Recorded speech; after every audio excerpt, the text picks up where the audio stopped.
तो विद्यार्थी मित्रों, आज આપણે ધોરણ 9 ગણિત પ્રકરણ 1 સંખ્યા પદ્ધતિ। હવે મિત્રો આપણે ધોરણ 8 માં સંખ્યા જ્ઞાન વિશે થોડુંક ભણી ગયા। હવે અલગ અલગ પ્રકારના સંખ્યા ગણ આવે છે। એમાં સૌથી પહેલું જોઈએ આપણે પ્રાકૃતિક સંખ્યા ગણ। હવે મિત્રો પ્રાકૃતિક સંખ્યા ગણ છે એ ભણતા પહેલાં તેનો થોડોક ઇતિહાસ આપણે શીખી લઈએ। હવે મિત્રો આપણને ખ્યાલ છે કે 1000 વર્ષ પહેલાં આદિમાનવો હતા। તે સૂર્ય અને ચંદ્રના આધારે સમય નક્કી કરતા। આપણને ખ્યાલ છે કે પહેલાંના સમયમાં મોબાઈલ, હાથ ઘડિયાળ કે દિવાલ ઘડિયાળ હતી નહીં, એટલે સૂર્ય અને ચંદ્રના પડછાયાના આધારે આપણે સમય નક્કી કરતા। ઉપરાંત મિત્રો આપણને ખ્યાલ છે કે આદિમાનવો જે છે એ શિકાર કરીને પોતાનું ગુજરાન ચલાવતા। એટલે કે શિકાર કરીને લાવેલા શિકારની ગણતરી, ધારો કે કોઈ આદિમાનવ છે તો એ 5 શિકાર લાવ્યો તો 5 આંગળા વડે ગણતરી કરતા। કોઈ બીજો આદિમાનવ છે 3 શિકાર લાવ્યો તો 3 લાકડીના સ્ટીક વડે ગણતરી કરતા। કોઈ આદિમાનવ 4 શિકાર લાવ્યો તો 4 પથ્થરો વડે ગણતરી કરતા। આમ પહેલાંના સમયમાં સંખ્યા અસ્તિત્વ ન ધરાવતી ત્યારે આદિમાનવો છે એ લાવેલા શિકાર, એટલે કે કોઈ 2 પક્ષી મારીને લાવ્યું, કોઈ 2 હરણનો શિકાર કરીને લાવ્યું, કોઈ 10 બકરાનો શિકાર કરીને લાવ્યું, તો તે સંખ્યા કઈ રીતના દર્શાવી? તો કે લાકડી દ્વારા, પથ્થરો દ્વારા કે આંગળીઓ દ્વારા તે લોકો દર્શાવતા। પરંતુ મિત્રો આપણને ખ્યાલ છે કે જો વધારે પ્રમાણમાં ગણતરી કરવાની હોય અથવા વધારે માણસોની અલગ અલગ વસ્તુની ગણતરી કરવાની હોય તો લાકડી કે પથ્થર શક્ય નથી। ધારો કે ઘરમાં 10 આદિમાનવ હોય તો 10 આદિમાનવો પોતાના 5 કે કોઈ 4 શિકાર કરીને લાવ્યું, કોઈ 5 શિકાર કરીને લાવ્યું, તો અલગ અલગ માણસો અલગ અલગ શિકારની ગણતરી જો લાકડી કે પથ્થર વડે દર્શાવે તો આ લાકડી અને પથ્થર કઈ જગ્યાએ એકઠા કરવા તે મોટી મુશ્કેલી છે। આમ વધારે માણસો હોય અથવા શિકારની સંખ્યા વધારે હોય તો આ ગણતરી શક્ય નથી। તેથી આદિમાનવોને સાહજિક રીતે, એટલે કે આદિમાનવો સમય જતાં એ લોકોના મનમાં વિચાર આવ્યો કે પથ્થર, લાકડી કે આંગળાઓ વડે જો આપણી ગણતરી કરીએ તો એ શક્ય નથી અથવા બધાની ગણતરી ભેગી થઈ જાય, માટે એ લોકોને સાહજિક રીતે જ વિચાર આવ્યો। આમ સાહજિક રીતે ગ્રીકમાં, ચાઇનામાં અને રોમન અથવા જર્મનની અંદર લોકો સંખ્યાનો ઉપયોગ કરવા લાગ્યા। એટલે કે તેની ગણતરીમાં મુશ્કેલી પડતી, માટે સંખ્યા અસ્તિત્વમાં આવી। એટલે કે કોઈ 1 શિકાર કરીને લાવ્યું હોય તો એકડો લખતા, 2 શિકાર કરીને લાવ્યું હોય તો આ રીતે 2 વડે દર્શાવતા, 5 શિકાર કરીને લાવ્યો અથવા 5 વસ્તુ હોય તો 5 વડે દર્શાવતા। આમ કુદરતી રીતે જ આ સંખ્યા અસ્તિત્વમાં આવી, માટે આ સંખ્યાને આપણે પ્રાકૃતિક સંખ્યા કહે છે। એટલે કે નેચરલી અસ્તિત્વમાં આવી છે માટે તેને પ્રાકૃતિક સંખ્યા કહેવાય છે અને એને અંગ્રેજીમાં કહેવાય નેચરલ નંબર। આમ નેચરલ નંબર એટલે કે પ્રાકૃતિક સંખ્યાનો પહેલો n છે, એટલે ગણને n વડે દર્શાવેલ, n બરાબર 1 2 3 4 5 અપ ટુ અનંત। એને સંખ્યા રેખા પર દર્શાવી તો 1 2 3 4 5 અપ ટુ ઇન્ફિનિટી। હવે મિત્રો આપણને એવો પ્રશ્ન પૂછે કે સૌથી નાની પ્રાકૃતિક સંખ્યા, તો સૌથી નાની પ્રાકૃતિક સંખ્યા આપણને ખ્યાલ છે કે 1 છે। પરંતુ એવો પ્રશ્ન પૂછે કે સૌથી મોટી પ્રાકૃતિક સંખ્યા, તો સૌથી મોટી પ્રાકૃતિક સંખ્યા અસ્તિત્વ ધરાવે નહીં, કારણ કે અનંત સુધી સંખ્યાઓ છે એટલે ગણી શકાય નહીં। ત્યાર પછી મિત્રો એક બીજી મુશ્કેલી જોઈએ કે વ્યવહારિક ગણતરીમાં, ધારો કે આપણી પાસે ગણતરીમાં 5 કાર હોય કોઈ વ્યક્તિ પાસે, 7 પક્ષીઓ હોય કે 6 સફરજન હોય, તો આપણે દર્શાવીએ કે ભાઈ 5 કાર હોય તો એને 5 વડે દર્શાવીએ, ત્યાર પછી 7 પક્ષીઓ હોય તો એને 7 વડે દર્શાવીએ, આ જ રીતે 6 સફરજન હોય તો આપણે એને 6 અંક વડે દર્શાવીએ છીએ। પરંતુ મિત્રો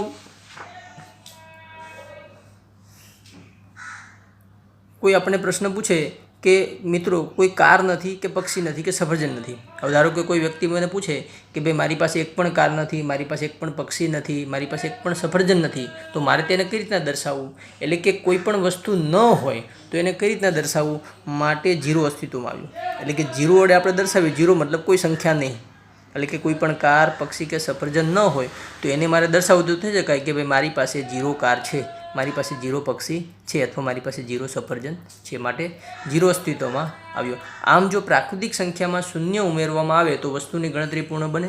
આપણે આગળ જોયું તેમ કે આદિમાનવો છે એ વસ્તુની ગણતરી કરવા માટે પ્રાકૃતિક સંખ્યા લાવ્યા, પણ જો મારી પાસે એક પણ વસ્તુ ન હોય તો એને હું શૂન્ય વડે દર્શાવું છું।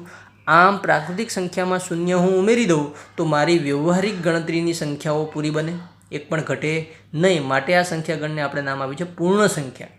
એટલે કે હવે વ્યવહારિક ગણતરીમાં કોઈ સંખ્યા ઘટતી નથી અને પૂર્ણને અંગ્રેજીમાં કહેવાય હોલ નંબર, WHOLE, હોલ નંબરનો W। એટલે પૂર્ણ સંખ્યા છે એ શૂન્યથી શરૂ થશે, 0 1 2 3 અપ ટુ અનંત. એને સંખ્યા રેખામાં આ રીતે દર્શાવી શકાય, 0 1 2 3 4. હવે સૌથી નાની પૂર્ણ સંખ્યા છે તે શૂન્ય છે, આપણને ખ્યાલ છે કે 0થી શરૂ થાય છે. સૌથી મોટી પૂર્ણ સંખ્યા અસ્તિત્વમાં નથી, કારણ કે આગળ કેટલી સંખ્યાઓ છે આપણે જાણી શકતા નથી. ત્યાર પછી મિત્રો જોઈએ આપણે કે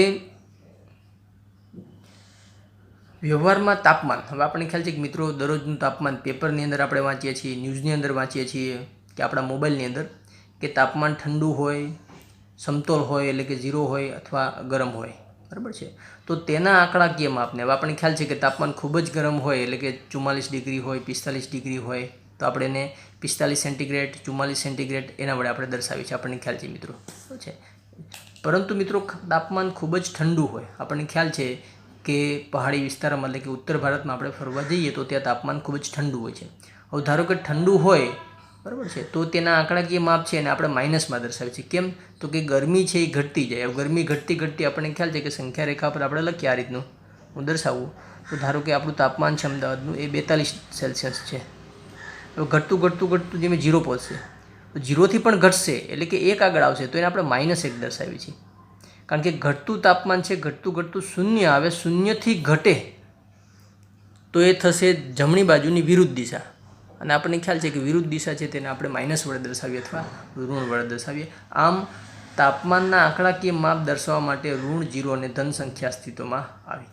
ઉપરાંત બીજું ઉદાહરણ લઈએ મિત્રો કે ગામડાની અંદર કોઈ ખેડૂત છે, બેંક પાસેથી લોન લે, એટલે કે બેંક પાસેથી ઉછીના પૈસા લે છે, વ્યાજ લે, તો લીધેલ લોનના પૈસા દર્શાવવા ઋણ સંખ્યા જરૂરી છે. ધારો કે વ્યક્તિ છે, કોઈ પણ ખેડૂત છે, તેને 50,000 છે, 50,000 રૂપિયા છે બેંકમાંથી લીધા છે, તો ખેડૂત છે એ બેંકનો ઋણી કહેવાય, અથવા ખેડૂતે છે એ 50,000 રૂપિયા બેંકને ચૂકવવાના છે. હવે ચૂકવવાના છે એને આપણે આ રીતના દર્શાવીએ કે -50,000, એટલે કે ખેડૂત પાસે -50,000 રૂપિયા છે એવું કહી શકાય, અથવા બેંક પાસે +50,000 છે અને ખેડૂત પાસે માઇનસ, કારણ કે મારે ચૂકવવાના છે એટલે મારી પાસે -50,000 રૂપિયા છે. આમ ઋણ સંખ્યા અસ્તિત્વમાં આવી. ત્રીજું ઉદાહરણ લઈએ મિત્રો કે આપણે કોઈ પણ મિત્રને 5 રૂપિયા આપીએ. ધારો કે તમે તમારા મિત્રને 5 રૂપિયા આપો તો એ તમારો મિત્ર છે એ તમારો ઋણી કહેવાય, અથવા તમારા મિત્ર પાસે -5 રૂપિયા છે તેમ કહેવાય, કારણ કે એ 5 રૂપિયા તમને આપવાના છે એટલે એની પાસે -5 રૂપિયા છે, જ્યારે તમારી પાસે 5 રૂપિયા હતા એટલે પ્લસ કહેવાય. એટલે તમારી પાસે +5 રૂપિયા છે, તમારા મિત્રને આપો છો એટલે સામેવાળા પાસે -5 રૂપિયા છે, કારણ કે તે તમારો ઋણી છે અથવા તે વ્યક્તિએ તમને ચૂકવવાના છે. આમ ઋણ સંખ્યા અસ્તિત્વમાં આવી. એટલે કે ઉપયોગ આમ ઉપરોક્ત વ્યવહારિક કારણોસર, એટલે કે તાપમાન હોય, કોઈ પાસેથી ઉછીના પૈસા લેવાના હોય, તો આ વ્યવહારિક કારણોને દર્શાવવા માટે ઋણ સંખ્યા અસ્તિત્વમાં આવી. આમ પૂર્ણ સંખ્યા એટલે કે 0 1 2 3, સંખ્યા રેખાની ડાબી બાજુ -1 -2 -3 અપ ટુ અનંત. હવે મિત્રો આપણને ખ્યાલ છે કે ઋણ સંખ્યા જે છે 0 છે અને ધન સંખ્યા છે એને આપણે કહીએ છીએ પૂર્ણાંક સંખ્યા. પૂર્ણાંક સંખ્યા જે ગણ છે એને આપણે ઝેડ વડે દર્શાવીએ છીએ. ઝેડ એ જર્મન ભાષાનો શબ્દ છે, જેહલીન, ZEHLIN, જેહલીન એટલે જર્મનની અંદર સંખ્યા થાય, એટલે આપણે પૂર્ણાંક સંખ્યા જે છે એને ઝેડ વડે દર્શાવીએ છીએ. ઝેડની અંદર કઈ સંખ્યા આવશે મિત્રો? અપ ટુ આ બાજુ અનંત છે ડાબી બાજુ, એટલે ડોટ વડે દર્શાવીએ, -3 -2 -1 0 1 2 3. હવે આ મિત્રો જે છે એ બધા આ બ્રેકેટ નહીં આવે, ડોટ આવશે, એટલે કે ઋણ સંખ્યા અનંત આવશે, 0 આવશે અને ધન સંખ્યા આવશે. આ સંખ્યા થઈ પૂર્ણાંક સંખ્યા. ત્યાર પછી મિત્રો આપણે જોઈએ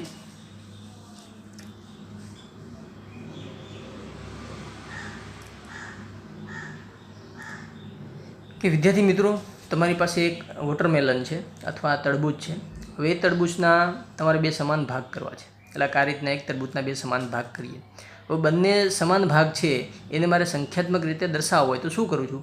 એટલે કે એક વસ્તુના 2 સમાન ભાગ કરીએ તો આપણે એને કેટલા વડે દર્શાવીએ મિત્રો? 1/2 વડે. આપણે આગળના ધોરણમાં ભણ્યા છીએ એટલે 1/2 વડે દર્શાવીએ છીએ.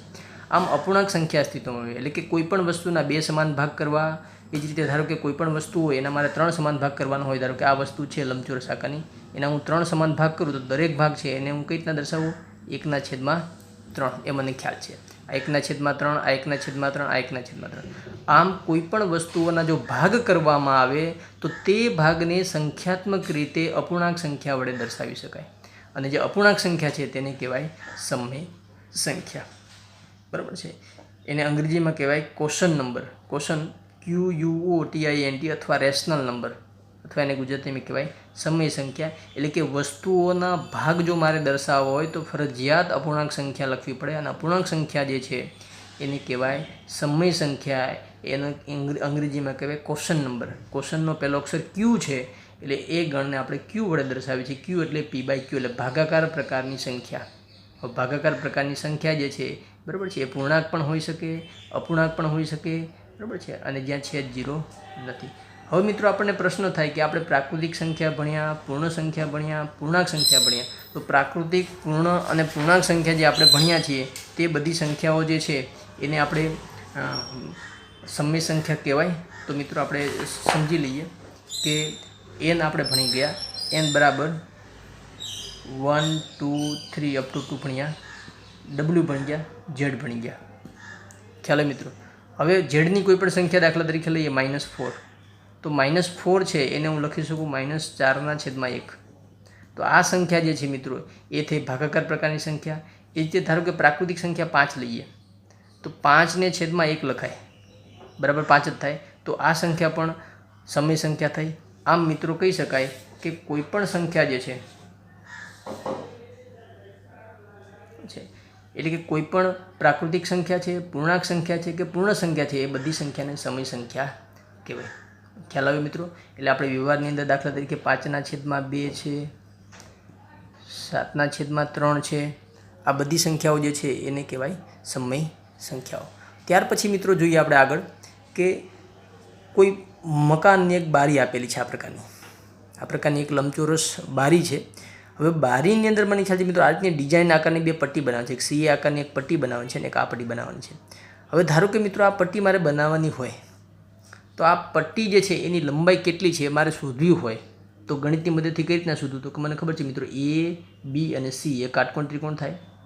હવે કાટકોણ ત્રિકોણમાં આ તો બારીની બાજુ છે BC અને AB, પરંતુ આ CA છે એને કાટકોણ ત્રિકોણનો કર્ણ કહેવાય, એ આપણે ભણ્યા છીએ. હવે મિત્રો આ કર્ણની જે પટ્ટી છે એની લંબાઈ મારે જોઈતી હોય તો ગણિતની અંદર એક પાયથાગોરસ પ્રમેય આવે છે.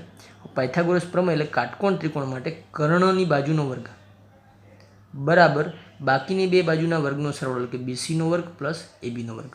હવે મિત્રો આપણને ખ્યાલ છે કે AB છે એ 2 સેન્ટીમીટર આપેલ છે એટલે ABનો વર્ગ જે છે એ થશે 4. BC છે 1 સેમી આપેલ છે 1 થશે એટલે 4 + 1 5 થશે. 5 બરાબર AC². બંને બાજુ વર્ગમૂળ લઈએ તો AC બરાબર √5 થાય.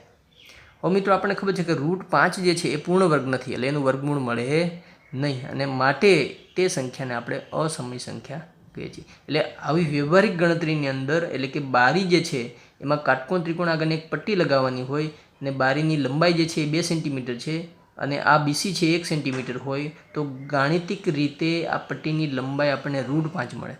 હવે √5 જે છે એ પૂર્ણ વર્ગ નથી માટે એનું આપણને વર્ગમૂળ મળે નહીં, અને વર્ગમૂળ મળે નહીં માટે તે સંખ્યાને આપણે અસમય સંખ્યા કહીએ છીએ. બરાબર છે? આમ અસમય સંખ્યા એને અંગ્રેજીમાં કહેવાય ઇરેશનલ નંબર, એટલે I વડે પણ દર્શાવાય.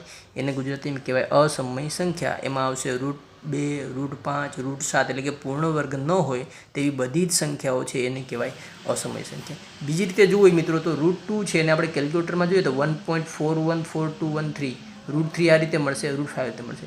એટલે દશાંશ ચિહ્ન પછી આપણે જોઈએ તો સમાન અંક રિપીટ નથી થતો.